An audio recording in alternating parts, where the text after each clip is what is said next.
बांद्रा के खेरवाड़ी सिग्नल के पास उनके बेटे जीशान सिद्दीकी के दफ्तर के बाहर उन पर 3 गोलियां चलाई गई।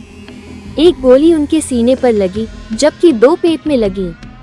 उन्हें तुरंत लीलावती अस्पताल में भर्ती कराया गया जहां उन्होंने दम तोड़ दिया।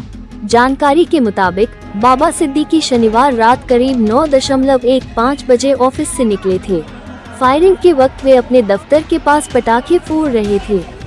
तभी एक कार से 3 लोग बाहर निकले। तीनों ने मुंह पर रुमाल बांधा हुआ था। उन्होंने बाबा सिद्दीकी पर 3 राउंड फायरिंग की। सूचना मिलते ही पुलिस मौके पर पहुंची। पुलिस ने 2 लोगों को हिरासत में भी लिया है। हमले का कारण अभी स्पष्ट नहीं है।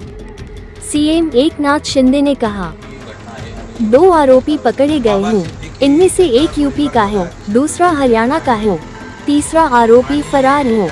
आरोपियों को बख्शा नहीं जाएगा। अगोदर बोललो होतो आणि पोलीस आयुक्तांशी बोललो, त्यामध्ये 2 आरोपी अरेस्ट आहेत, एक यूपीचा एक हरियाणाचा आणि एक आरोपी फरार आहे। झालेली घटना अतिशय दुर्दैवी आहे।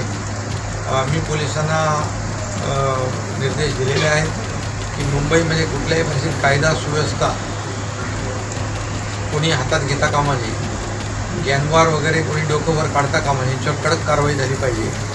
कठोर कारवाई करण्याच्या मी सूचना दिलेल्या आहेत आणि पोलिसांची कायदा सुव्यवस्था राखण्यामध्ये मुंबई पोलिसांचं नाव आहे आणि त्यामुळे या आरोपीला तात्काळ पकडतील आणि त्याच्यावर कडक कारवाई करतील। तिन्ही लोक जे आहेत यांच्यावर बाबा सिद्दीकी यांच्यावर जो हल्ला केलेला आहे या हल्ल्यासंदर्भात तात्काळ यांच्यावर कठोर कारवाई। घटना की जानकारी लगते ही डिप्टी सीएम देवेंद्र फडणवीस अस्पताल पहुंचे। अजित पवार ने भी अपने सारे कार्यक्रम निरस्त कर दिए हैं। वे मुंबई पहुंच रहे हैं। सलमान शाहरुख की 5 साल पुरानी दुश्मनी खत्म करवाने वाले बाबा सिद्दीकी की बॉलीवुड में भी अच्छी पैठ थी। उन्हें सलमान खान और शाहरुख खान के बीच 5 साल पुरानी दुश्मनी को भी खत्म करने के लिए जाना जाता है। साल 2008 में कटरीना कैफ की बर्थडे पार्टी में दोनों के बीच झगड़ा होने के बाद दोनों दुश्मन बन गए थे। दोनों ने एक दूसरे से बात तक करना बंद कर दिया था। 2013 में बाबा सिद्दीकी ने दोनों को अपनी इफ्तार पार्टी में बुलाया। यहाँ शाहरुख सलमान लंबे समय बाद एक दूसरे के सामने आए थे। इस पार्टी में दोनों ने गले मिलकर 5 साल पुरानी दुश्मनी खत्म की थी। प्रियंका चतुर्वेदी ने कहा कि ये दर्दनाक घटना बाबा सिद्दीकी से जुड़ी है, जो पूर्व मंत्री रहे हैं, 3 बार विधायक रह चुके हैं और जिनकी सुरक्षा वाई श्रेणी की थी। उनकी हत्या मुंबई के बांद्रा जैसे इलाके में दिन दहाड़े कॉन्ट्रैक्ट किलिंग के जरिए कर दी गई। सवाल यह उठ रहा है कि आज मुंबई में कानून व्यवस्था कहाँ है?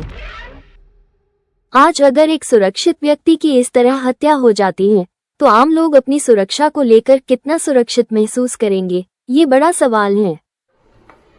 एकदम जो ये दर्दनाक घटना सामने आई है मुंबई को लेकर, यहाँ बाबा सिद्दीकी जी जो पूर्व मंत्री रह चुके हैं, 3 टर्म एमएलए रह चुके हैं, जिनके पास वाई सिक्योरिटी कैटेगरी की सुरक्षा थी, उनको दिन दहाड़े मुंबई में बांद्रा जैसे एरिया में उनको कॉन्ट्रैक्ट किलिंग के माध्यम से उनकी हत्या कर दी गई है। सवाल यही उठ रहे हैं कि आज मुंबई में कानून व्यवस्था कहाँ है? आज अगर एक सुरक्षित इंसान जो खुद एक नोन पर्सनैलिटी हैं, सोशल वर्कर रहे हैं, जिनके साथ वाइस कैटेगरी की सिक्योरिटी घूमती है, अगर उनके साथ इस तरीके की हत्या होती है तो प्रश्न चिन्ह उठता है कि आज आम जनता अपने आप को कितना सुरक्षित महसूस करती होगी। आज जो कॉन्ट्रैक्ट किलिंग जो 15 दिन पहले उन्होंने कहा था उनको धमकियां आ रही हैं, तो क्या ये इंटेलिजेंस फेलियर राज्य का नहीं है? वजह बस एक है, जो हमारे राज्य के मुख्यमंत्री हैं वो महाराष्ट्र को इतना लूटने में लगे हैं। 9:30 बजे निर्मल नगर परिसर में ये घटना हुई है। श्री बाबा सिद्दीकी को इस घटना के बाद लीलावती हॉस्पिटल में एडमिट किया गया है। पुलिस ने 2 संदिग्ध लोगों को गिरफ्तार किया है, ताबे में लिया है और इस घटना की आगे की जांच क्राइम ब्रांच मुंबई कर रही है। No comments. राष्ट्रवादी कांग्रेस पार्टी के वरिष्ठ नेता पूर्व मंत्री भाई बाबा सिद्दीकी साहब के आकस्मिक निधन पर सबसे पहले मैं अपनी श्रद्धांजलि अर्पित करता हूं। उनके ऊपर आज 9 से 10 बजे के बीच में कुछ लोगों ने उनके ऊपर गोली चलाई जो उनके पेट पे लगी। फलस्वरूप उनके अस्पताल में जो भी जानकारी हमको मिली है उस पर डॉक्टर्स ने उन्हें मृत घोषित किया है। ये एक बहुत ही दुखद घटना है और हम सब लोग भी इस बात को लेकर अचंभित हैं कि एक सौम्य और बहुत मीठा बोलने वाले राजनेता के साथ इस प्रकार की घटना क्यों घटी।